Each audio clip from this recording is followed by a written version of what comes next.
नमस्कार मैत्रिणींनो. तर बघा, आज आपण चोळीची कटिंग बघणार आहे. तर चोळीचा जो खण असतो तो असा डबल फोल्ड करून नंतर 4 पदरी घडी घालून घेतलेली आहे आणि याच्यावरती आपण स्लीव्ज कटिंग करणार आहे. तर बघा, चोळीची बाही पकडायची आहे आणि तिथून अर्धा इंच एक्स्ट्रा मार्किंग करून घ्यायचं आहे आणि आपल्याला तिथं कट करून घ्यायचं. तर बघा, ही बाह्या आपल्या 2 निघलेल्या आहेत, तिथून कटिंग करून स्लीव्ज निघलेले आहेत. तर अशा चौकोनी स्लीव्ज असतात आणि त्याला खालच्या बाजूला पांढऱ्या कलरचा लाग लावावं लागतो. तर बघा, आता खालची जी बाजू राहिलेली आहे चोळी जी आहे ती काटाच्या बाजूला कटिंग करायची असते नेहमी. तर बघा, पुढचा भाग आता आपण कट करणार आहे. ही गुंडीची बाजू आहे, फ्रंट भाग आहे. जेवढा आपल्याला फ्रंट भाग पाहिजे तेवढे आपल्याला डबल घडी घालून घ्यायचे, कारण आपले 2 फ्रंटचे भाग निघणार आहेत. तर बघा, अगोदर बघायचं आणि त्याच्यामध्ये अर्धा इंच एक्स्ट्रा मार्जिंग सोडायचं शिलाईसाठी आणि नंतर आपल्याला फ्रंट भाग कट करून घ्यायचा आहे.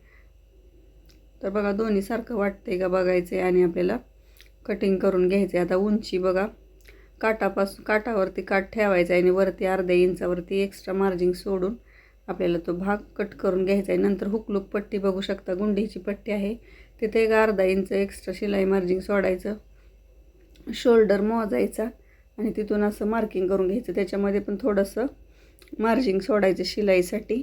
फक्त अर्ध्या इंचाचं मार्जिंग लागतं, आपल्यासारखं ब्लाऊजसारखं याला मार्जिंग लागत नाही. एकच शिलाई मारायची असते आणि अशा पद्धतीने आपल्याला फ्रंट भाग कट करून घ्यायचा. बघा, आपले असे 2 फ्रंट भाग रेडी झाले. हा पुढचा गळा आणि इथं खालच्या बाजूला हुकलूक पट्टी येणार आहे. तर बघा, असा फ्रंट भाग रेडी झाला. आता आपण बॅक पार्ट रेडी करायचा आहे. आता फ्रंट भाग जिथं कट केला तिथूनच काठ शिल्लक राहिलेला असतो बघा. तर ह्या काठावरती आपल्याला पाठीचा भाग ठेवून घ्यायचा. अगोदर पाठ मोजायची आडव्या बाजूवरती आणि त्याच्यामध्ये एक अर्धा इंच शिलाई मार्जिंग एक्स्ट्रा ॲड करायचं आणि बाकीचं कपड्यावरती मार्किंग करून घ्यायचं. आता उंचीसुद्धा घ्यायची आणि त्याच्यामध्ये अर्धा इंच मार्किंग करायचं आणि तिथून आपल्याला हा चौकोनी पीस कट करून घ्यायचा.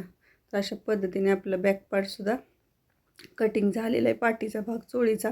आता गळ्याचा भाग कटिंग करताना काय करायचं, गळ्यावरती 1 इंचाचं वर एक्स्ट्रा खूण करून घ्यायची, कारण गळ्याला गोटपट्टी नसते. तर गळा जो असतो तो डबल फोल्ड करायचा असतो, त्यामुळे आपल्याला जादा वरच्या बाजूलाच मार्किंग करायचं असतं.